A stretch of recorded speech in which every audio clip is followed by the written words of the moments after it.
बचपन से ही बोलने में हकलाता था, इसलिए उसे स्कूल जाने तक में डर लगता था क्योंकि उसके स्कूल के सारे दोस्त उसे चिढ़ाया करते थे। एक दिन उसने अपने दोस्त को कहा कि वो बड़ा होकर एक्टर बनना चाहता है। इस बात पे उसके दोस्त ने रिप्लाई किया कि तू एक लाइन तो ढंग से बोल नहीं पाता, तू एक्टर कहां से बनेगा।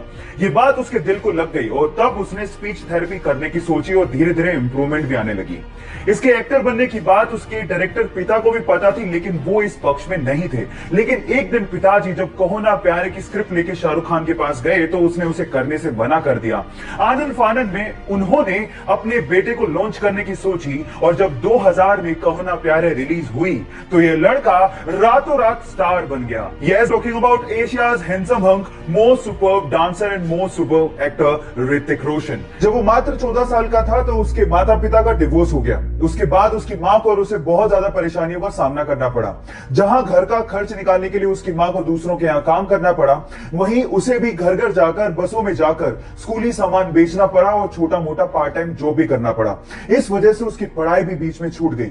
उसने कॉलेज ड्रॉप आउट तो कर दिया था, लेकिन सीखना नहीं छोड़ा था। पार्ट टाइम जॉब करते करते उसने वेब डिजाइनिंग सीखी और उसमें अपना करियर बनाने की सोची। बहुत सारी असफलताओं के बाद भी उसने हार नहीं मानी और फाइनली आज वो बंदा ज्ञानी पंडित जैसी वेबसाइट्स का मालिक है और बहुत सारे विजिटर्स उसकी साइट्स पर विजिट करते हैं। इनफैक्ट गूगल ने कम से कम 3 से 4 बार उसे अपने प्रोग्राम्स में इनवाइट भी किया है। महाराष्ट्र के छोटे से शहर अकोला से निकले मयूर खरपकार के लिए इनमें एक 11 साल का बच्चा था जिसका नाम था लियांग याओई। अचानक से उसे पता लगा कि उसे ब्रेन ट्यूमर है और अब वो बच नहीं सकता। उसके बाद जो उसने अपनी मां को कहा वो आप लोगों को ध्यान से सुनना चाहिए। उसने अपनी मां को कहा कि मैं जानता हूं कि अब मैं बच नहीं सकता हूं, लेकिन इस दुनिया में बहुत सारे ऐसे लोग हैं जो दूसरों के लिए कुछ करना चाहते हैं। मैं भी दूसरों के लिए कुछ करके मरना चाहता हूं। मैं चाहता हूं कि मेरी मृत्यु के बाद मेरे सारे ऑर्गन्स डोनेट कर दिए जाएं। और गाइस, हुआ भी कुछ यूं ही।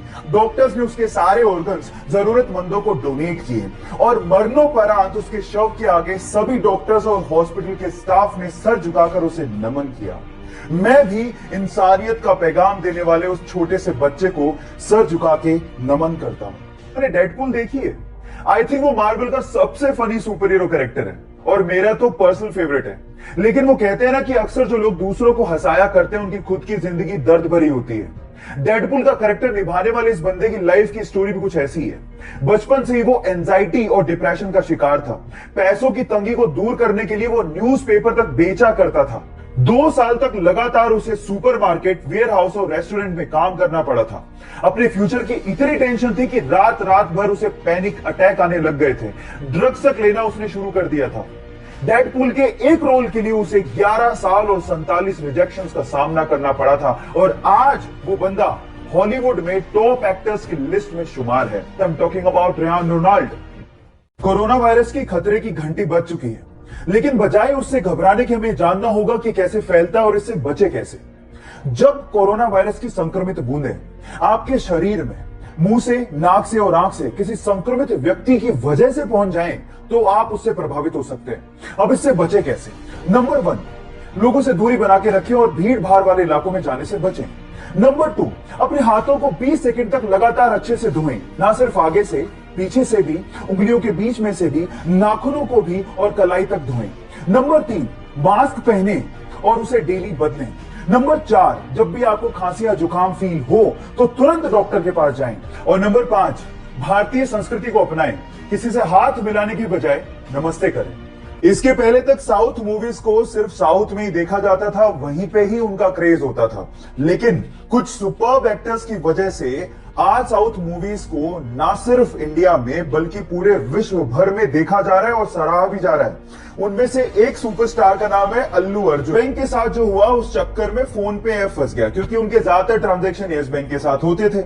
अब 6 मार्च को अचानक से फोन पे ऐप ठप पड़ गया, जिसकी वजह से लोगों को परेशानी हुई। अब इसका फायदा उठाते हुए उनके राइवल पेटीएम ने ट्वीट करते हुए कहा कि डियर फोन पे, पेटीएम सबको अपनाता है, हम आपके कामकाज को संभालने में सक्षम है, हमें आपको सुधारने का मौका दीजिए। इस बात पे फोन पे ने रीट्वीट करते हुए कहा कि डियर पेटीएम, अगर आपका कामकाज इतना ही अच्छा होता तो हम पहले से बोल चुके होते। और उसके बाद जो उन्होंने लिखा वो आप लोगों को सुनना चाहिए। उन्होंने कहा कि संकट की घड़ी में अपने साथियों को छोड़ने की तेजी किस काम की? Foam is temporary but class is permanent.